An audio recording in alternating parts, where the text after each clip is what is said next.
You are listening to Proof Text, a Glossa House podcast exploring Scripture and all things related to it. New episodes are released daily. For more information, check out glossahouse.com and subscribe to our channels on Spotify and YouTube. Welcome and enjoy. Hello friends and welcome to Proof Text and Glossa House TV. I am Dr. T. Michael W. Halcomb, and this is an episode of 3 Things, where I share with you 3 things that I'm thinking about. Today, in this episode, I want to share with you a quote, a chart, and a new weekly segment. Actually, let's start with the last thing first. We're going to start a new weekly segment on the Proof Text podcast and the Glossa House TV channel. And this is the Bible in Context. Now, this is run by Caleb Lewis and Nathan Young, and they've been going through the book of Genesis. And so I'm really excited to get them onto the podcast. This means, too, that we now have 3 episodes a day on Proof Text, on Glossa House TV. So if you're just listening to Proof Text, we have 3 episodes a day dropping. And if you're watching Glossa House TV, we have 3 episodes a day dropping, plus at least 2 shorts. So we have 5 episodes dropping on YouTube daily and 3 on podcast platforms. So the Bible in Context, we're really thrilled about Nate and Caleb joining us. And yeah, some good stuff. Caleb just come out with the book on Genesis, just came out with a book on Genesis not too long ago, this couple days ago actually. He's going to be on the podcast and the show for an interview soon. I think it's called Through the Waters. It's a biblical theology of Genesis, so check that out. We'll plug that more when the time comes around. But the first episode deals with interpretation and inspiration, and so you'll begin hearing those episodes this week. All right, that's the first thing that I'm thinking about. The second thing that I'm thinking about is a quote, and this is from Dennis Kinlaw.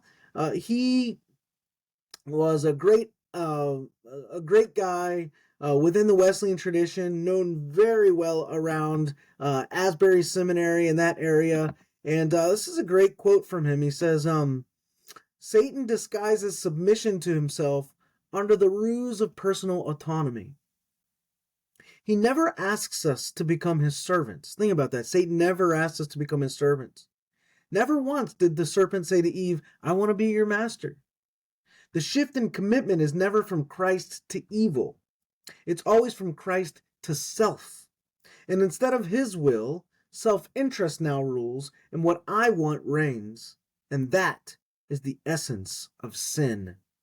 That's from his work, This Day with the Master, November 14th. I don't know exactly what year, but that's a great quote. Satan disguises submission to himself under the ruse of personal autonomy. He never asks us to become his servants. Never once did the serpent say to Eve, I want to be your master. The shift in commitment is never from Christ to evil. It's always from Christ to self.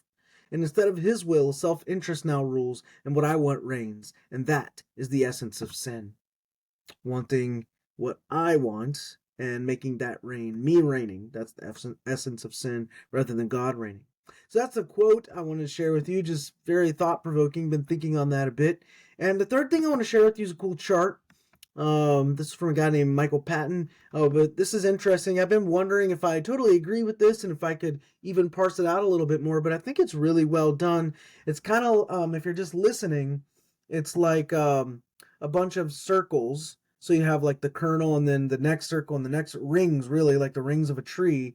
And within each ring, there's a sort of catchphrase or a title. So, for example, the very center ring says essential for salvation. This is we're talking about essentials. And as we go further progressively out, it gets less and less essential. So we have essential for salvation. Then we have essentials for historic Christian orthodoxy. So it's good to parse those two apart. Essential for salvation, essential for orthodoxy, historic Christian orthodoxy. And then the next one is essential for traditional orthodoxy. And then essential for denominational orthodoxy. And then important but not essential. Then not important. And then pure speculation. I wonder if we would put a heresy ring out there. I wonder if you're watching or listening, what other rings you might sort of put in there. Um, I like the 4 levels of essential. Um, yeah, I would want to see perhaps maybe a ring for like orthopraxy. Um, so we have orthodoxy, orthopraxy, um, and different other orthos, but maybe they all fall within the same ring. I don't know. I just thought this was thought provoking and a good way, a good rule of thumb for dividing up things. Essential for salvation, that's at the core. Essential for historic Christian orthodoxy is next. Essential for traditional orthodoxy. Essential for denominational orthodoxy. Important, but not essential. Not important. Pure speculation, and then maybe heresy after that. Um, yeah, all right, friends. Those are the 3 things that I'm thinking about, and I'm gonna stop there and say I hope that helps. Interested in growing your ancient language skills but not sure where to start? Glossa House can help. From illustrated readers and short stories to lexicons and grammars, Glossa House offers a variety of resources for beginning, intermediate, and experienced ancient language learners. Head to glossahouse.com today.